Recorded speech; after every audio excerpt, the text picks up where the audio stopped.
लालच बुरी बला है। ऐसा कौन सा कुआं है जिसमें गिरने के बाद आदमी बाहर नहीं निकल पाता? चलो आओ, इस कहानी के माध्यम से जानते हैं। एक बार राजा भोज के दरबार में एक सवाल उठा कि ऐसा कौन सा कुआं है जिसमें गिरने के बाद आदमी बाहर नहीं निकल पाता। इस प्रश्न का उत्तर कोई नहीं दे पाया।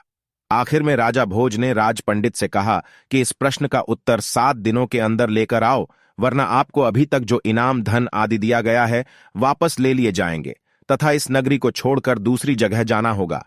6 दिन बीत चुके थे। राज पंडित को जवाब नहीं मिला था। निराश होकर वह जंगल की तरफ गया। वहां उसकी भेंट एक गडरिये से हुई। गडरिये ने पूछा, आप तो राज पंडित हैं, राजा के दुलारे हो, फिर चेहरे पर इतनी उदासी क्यों? यह गडरिया मेरा क्या मार्गदर्शन करेगा?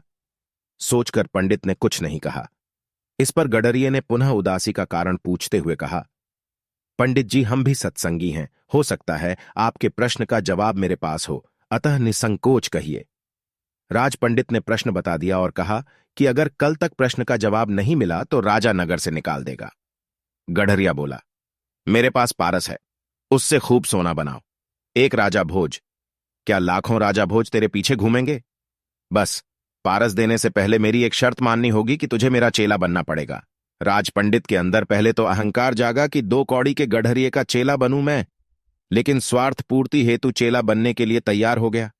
गडरिया बोला, पहले भेड़ का दूध पियो, फिर चेले बनो। राज पंडित ने कहा कि यदि मैं ब्राह्मण भेड़ का दूध पीऊंगा तो मेरी बुद्धि मारी जाएगी। मैं दूध नहीं पीऊंगा तो जाओ, मैं पारस नहीं दूंगा। गडरिया बोला। राज पंडित बोला, ठीक है, मैं दूध पीने को तैयार हूं, आगे क्या करना है? गडरिया बोला, अब तो पहले मैं दूध को झूठा करूंगा, फिर तुम्हें पीना पड़ेगा। राज पंडित ने कहा, तू तो हद करता है, ब्राह्मण को झूठा पिलाएगा तो जाओ। गडरिया बोला। राज पंडित बोला, मैं तैयार हूं झूठा दूध पीने को। गडरिया बोला, वह बात गई, अब तो सामने जो मरे हुए इंसान की खोपड़ी का कंकाल पड़ा है उसमें मैं दूध पीऊंगा, उसको झूठा करूंगा, फिर तुम्हें पिलाऊंगा, तब मिलेगा। पारस नहीं तो अपना रास्ता लीजिए।